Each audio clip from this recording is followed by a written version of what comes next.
رمضان میں جو لوگ روزہ رکھ کے فجر کے بعد سو جاتے ہیں تو کیا ان کا روزہ مانا جاتا ہے یا مکروہ ہو جاتا ہے؟ دیکھو، بہت سارے لوگ ایسے ہیں جو فجر کی نماز کے بعد وہ سو جاتے ہیں، انہوں نے سحری کی، فجر کی نماز ادا کی فوراً، اور فوراً جا کے پھر وہ سو جاتے ہیں، پھر وہ ظہر میں یا ظہر کے کافی دیر کے بعد اٹھ رہے ہوتے ہیں، اور یہ ان کا روٹین پورے مہینے کا ہوتا ہے کہ پورے مہینے، اور ان کا کہنا یہ ہوتا ہے کہ اگر ہم نہیں سوتے ہیں تو پھر ہمیں نیند نہیں آتی ہے۔ دیکھو، رمضان کے مہینے میں آپ ان کاموں کو نہ چھوڑیں جو آپ عام دنوں میں کام کرتے ہیں۔ ہاں، آپ آرام کر سکتے ہیں، آرام کی تو منع نہیں ہے، لیکن جو رمضان کا مہینہ ہے نا، اس مہینے کو اللہ تبارک و تعالیٰ نے جو متبرک بنایا ہے، جو عبادت کی زینت کی وجہ سے، چونکہ اس میں زینت ہے، اور وہ زینت اس کی کیا عبادت ہے، تو رمضان میں اللہ تعالیٰ نے جب ثواب کو بڑھایا ہے تو عبادتوں میں بھی اضافہ کیا ہے۔ آپ دیکھیں کہ دن کی بھی عبادت روزہ، رات کی عبادت نمازیں، تراویح، قیام اللیل، تہجد، کس قدر لوگ اس میں ذکر و فکر اور نماز و روزہ کر رہے ہوتے ہیں۔ تو جو فجر کی نماز کے بعد جو لوگ سو جاتے ہیں، وہ ٹائمنگ ہوتی ہے فرشتوں کے نزول کی۔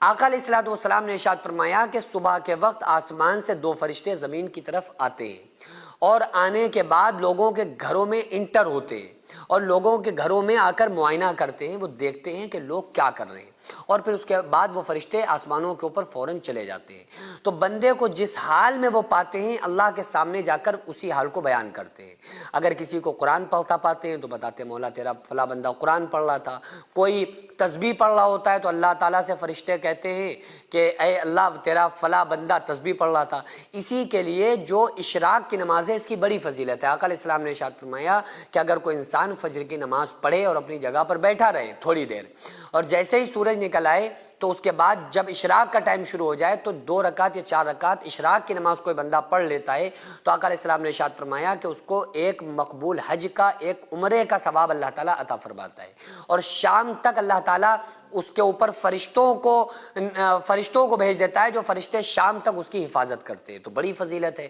چونکہ وہ فجر کی نماز کے بعد کی جو ٹائمنگ ہے وہ فرشتوں کے نزول کا ہوتا ہے۔ تو کچھ فرشتے تو آتے ہیں اسی وقت چلے جاتے ہیں، کچھ فرشتے ایسے ہوتے ہیں جو فجر کے بعد فجر میں آتے ہیں، بندے کے پاس رہتے ہیں، بندے کے ساتھ رہتے ہیں،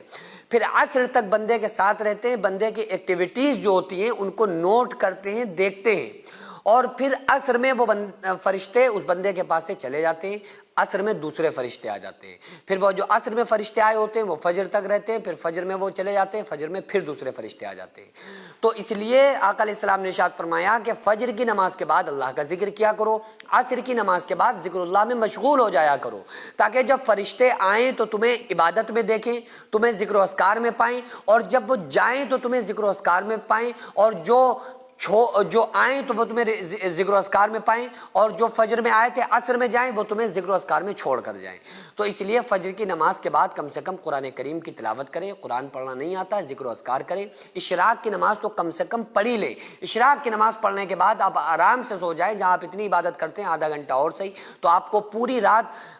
پورا دن فرشتے حفاظت بھی کریں گے، مقبول حج اور عمرے کا بھی ثواب مل جائے گا اگر آپ فجر کے بعد 2 یا 4 رکعت نماز اشراق کی نماز پڑھ لیں۔ ہاں، اور جو لوگ یہ سمجھتے ہیں کہ فجر بعد سونے سے جنات آ جائیں گے، یا وہ جناتوں کا آنے یا نہ آنے کا کوئی مسئلہ نہیں، وہ تو اللہ کی مخلوق ہیں، لیکن فرشتوں کا نزول اس ٹائم بہرحال ہوتا ہے، تو اس لیے ہمیں چاہیے کہ ہم اس ٹائم اللہ کا ذکر کریں، جب فرشتے آئیں تو ہمیں ذکر میں پائیں۔ سوچیں کل قیامت کے دن جب ہر انسان اپنے اعمال کا محتاج ہوگا تو آپ کے لیے جنت میں ایک شاندار محل تیار ہوگا، کیونکہ آپ نے اللہ کے گھر کی تعمیر میں حصہ لیا تھا۔ یہ مسجد اور مدرسہ صدیوں تک عبادت، قرآن، آذان اور علم کا مرکز بنے گا۔ وہ ہر سجدہ، ہر تلاوت، ہر دعا آپ کے لیے صدقہ جاریہ بنے گی۔ رسول اللہ صلی اللہ علیہ وآلہ وسلم نے فرمایا جو اللہ کے لیے مسجد بنائے اللہ اس کے لیے جنت میں گھر بنائے گا۔ بھائیوں اور بہنوں، کیا آپ چاہتے ہیں جنت میں اللہ آپ کے لیے گھر بنائے؟ آپ کے پاس بڑا ہی سنہرا موقع ہے، ہم مسجد اور مدرسے کے لیے زمین خرید رہے ہیں۔ آن روڈ ہونے کی وجہ سے زمین کی قیمت تقریباً 2 کروڑ ہے، لیکن ٹائم ہمارے پاس بہت ہی کم ہے،